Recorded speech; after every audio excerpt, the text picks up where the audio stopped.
Hey guys, it's Mr. Calderon again with Queen My Pawn. I'm going to be analyzing a game where I play the French defense. So let's just get right into it. Make sure to like the video, by the way, give it a thumbs up and subscribe if you haven't already. And here we go. So we have e4, e6, knight f3. And I want to talk about this move. I'm black, obviously, and this is not really a good move because it doesn't fight for this square d5. So I play d5. Knight c3 over here is a much better move, or even d4, because both do something about d5. Knight c3 controls it or contests it in some way, and d4 blocks it from advancing. So I play d5, and now he plays d3, and this is obviously a exchange right here of pawns where he no longer can castle. It's not the end of the world, but as black, I like to get this position. So now I can attack his pawn and develop a bishop at the same time. Now they say knights before bishops, but this is an obvious attacking move where it also develops a piece. The bishop cannot be attacked in return except for bishop to e3, but then the pawns are doubled to my advantage. So it'll be okay. For example, bishop e3, bishop takes, pawn takes, and now I would just keep developing on the queen side, where he probably develops there, brings out a rook, but in a castle, and then if you try something witty like this, it's really not the end of the world because I have a discovered attack on the bishop, and it's obviously better for black. So let's return then. All right, so I developed the bishop, and now he develops this bishop, but that doesn't make any sense because the bishop is blocked by its own pawn. Move, like if he doesn't care about this pawn, then bishop c4 is obviously a better move.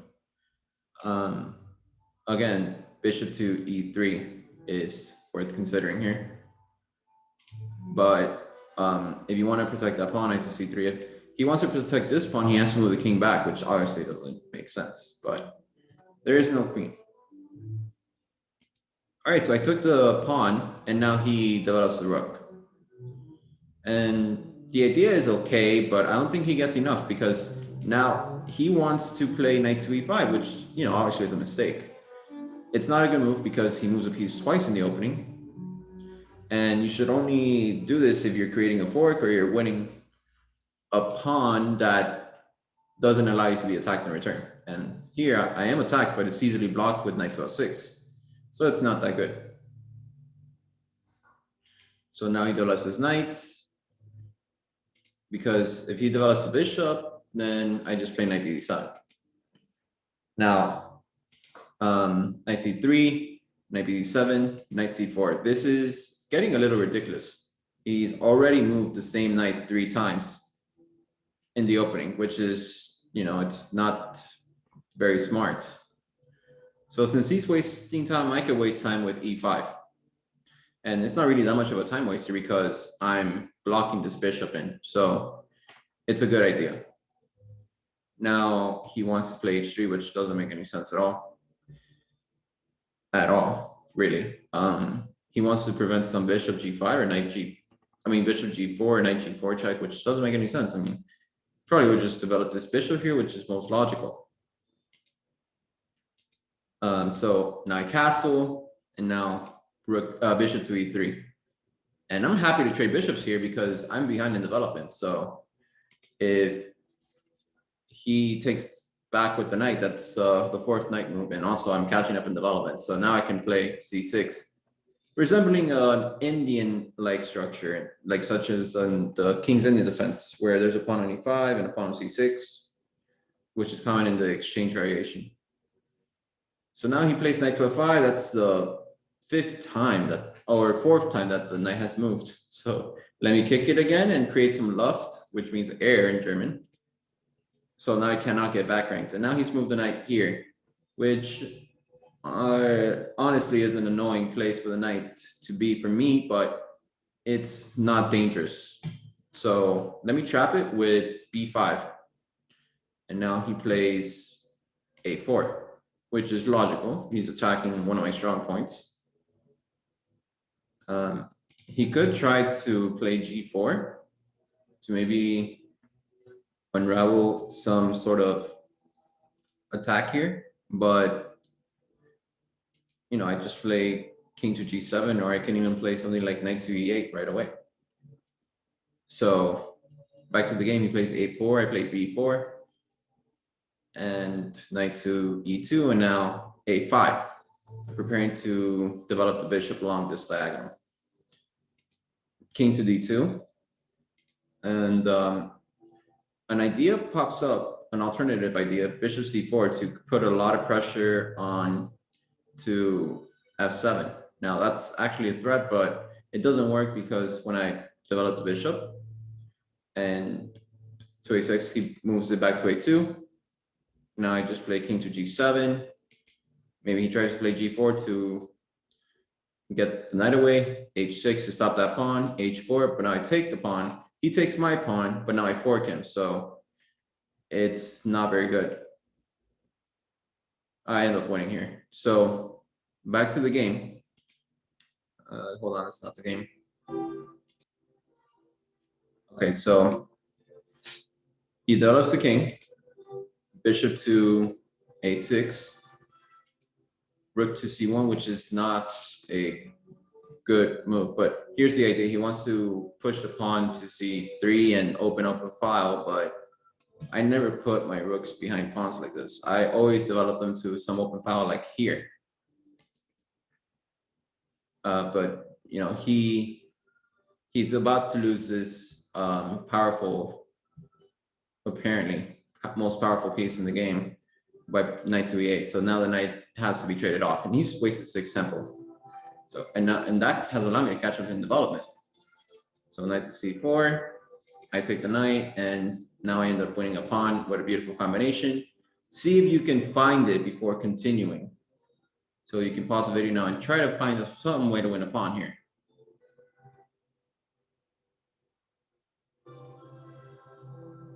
Okay, so it is 3 moves. And first, the obvious first move is knight to d6, because you're attacking a loose pawn. You could also play knight to c5. So all in all, it wasn't that hard to find. Knight to d6, bishop to d3, knight to c5. Now the pawn is actually lost. He plays b3, and now I take the pawn. King to e3, and now what would you play here? This is another critical moment since the knight's being attacked. What should you do? What should happen? So you can pause the video again.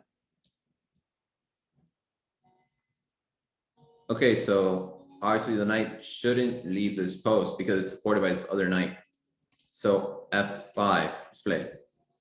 And I'm starting to get some space on the king side, and I cannot get checked here because this knight will always take back. So he plays g3, which is now a target if this knight moves. Rook 8 to d8 because I need to develop that rook. c4, and now here is the third critical moment of the game. So I know it's getting repetitive, but this, you need to think about what to do here because it can get tricky. So feel free to pause the video and try to find the next move for black. Or you can pause it now, but I could give you some choices.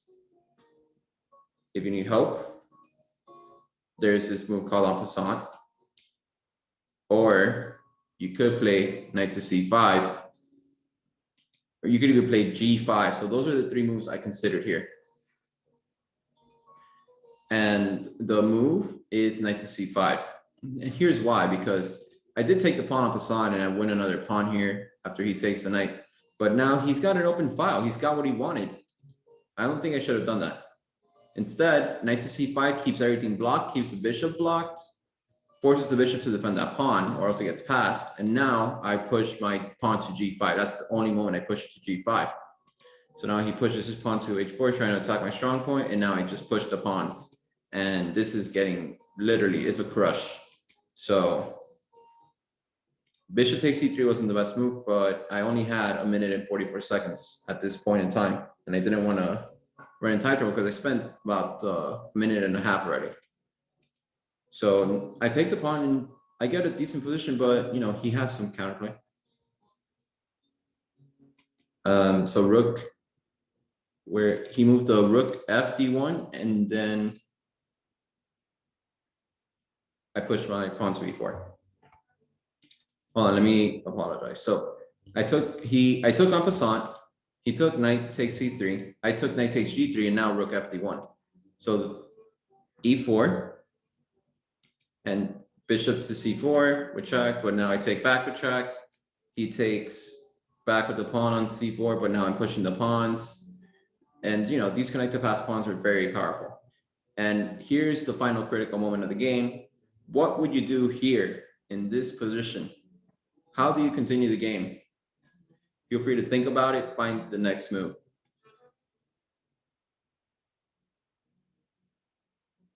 Okay, so there are a lot of moves here. You could take the rook, you could move the rook somewhere else. I moved the rook to e8. I don't think this was the best move though, because it does allow rook to d7, which is what he wanted to do. Instead, I think rook to b8 is the best move here. If he moves the rook to d7, I move my rook to b2. And he's got to move his king back towards the back rank, and he's getting basically checkmated, or I'm getting a queen or winning material. So it's not good, and he can't penetrate with the other rook, so it's not that good. Yeah, so I think that rook to b8 was the best move. But I played a logical move because this is part of the Tarok rule from Siegbert, Dr. Siegbert Tarok, one of the masters in the 19th century. So rook to d7, knight to f5, knight to e2, and now I played f3. Knight to g3, but this is a blunder because black now wins by during the king into danger. And I'd like to sacrifice pawns here when there is a clear win. So when a clear win. So I push my pawn to e3, he takes my pawn, king to f3, king takes f3, and now knight to h4, king to g4, knight to g2. The king gets trapped. King to g5, apparently he's trying to move the king to h6, but anyone can see that. So I push my pawn, he moves the king to h6, and I stop his rook to g7 drawing action, because I don't want to get a draw here. I'm winning. Oh.